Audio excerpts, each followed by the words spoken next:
My next guest has been credited with putting Irish food on the map, so I'm sure she's no stranger to pies and puds. Welcome, Rachel. Thanks, Paul. Paul Rankin would have a blinder with that one. I'm going to We'll be seeing him soon, won't we? I know, yeah. And I'm going to catch up, but I'll definitely tell him about that. Yeah, thanks. Because apparently you wrote that link. Yeah, I did, yeah. It's on my biography. It is. I like that, though. So the whole thing... Do you want a drink?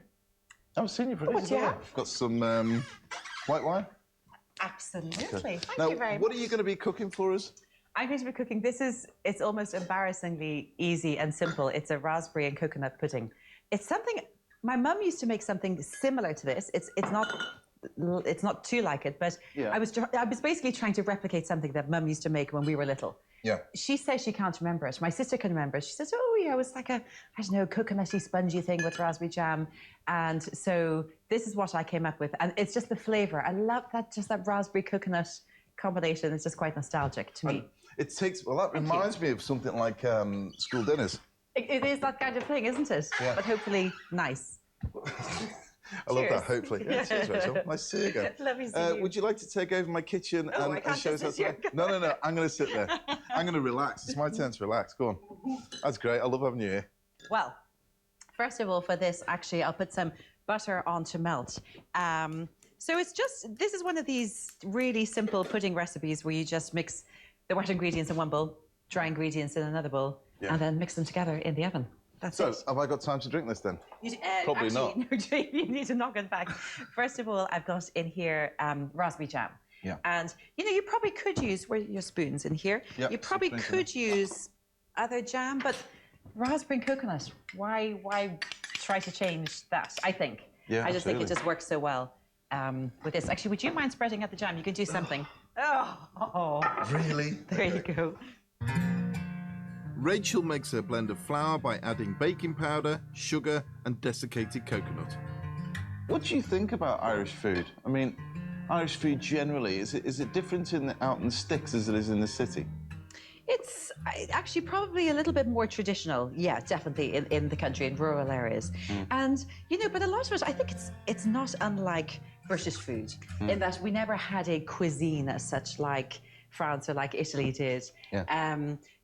You know, I think a lot of the recipes are very like quite traditional British food in that really hearty, comforting type of food. Yeah. So our pies would be things like steak and oyster pie, steak and Guinness pie, steak and kidney pie. Yeah. You know, big hearty pies, or with pork as well. Food. Big pardon? Proper food. Proper food. And now, of course, there's a lot of other people living in Ireland, which is great, which has brought a lot of different influences. Next, in a separate bowl, Rachel whisks together the wet ingredients. Do you cook this at home for your family?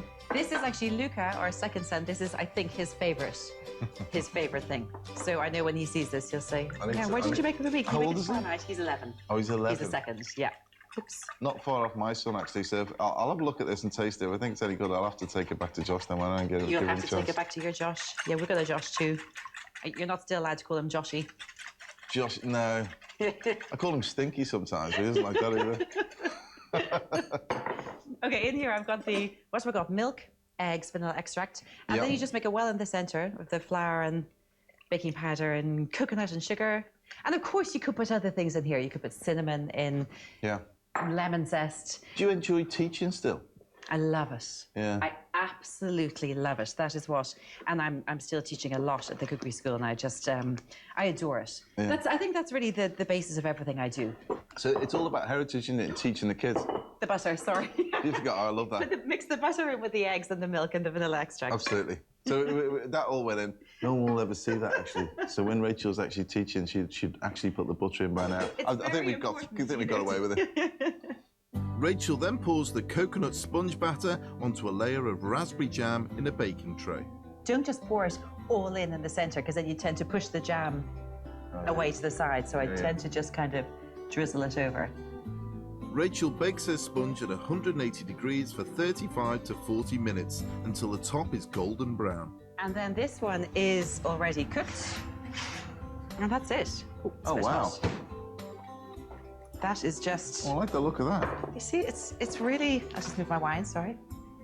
Oh, yeah, I love coconut, you know. I love coconut inside a bake. Raspberry jam. To finish, Rachel dusts the sponge with icing sugar. That looks absolutely grand. I think we're going to have to wait a little bit longer to try that one there. That's it. Actually, you could keep it warm anyway. Yeah. Yeah, absolutely. Later, I'm going to bake for Rachel, but first, I'm making something from Scotland.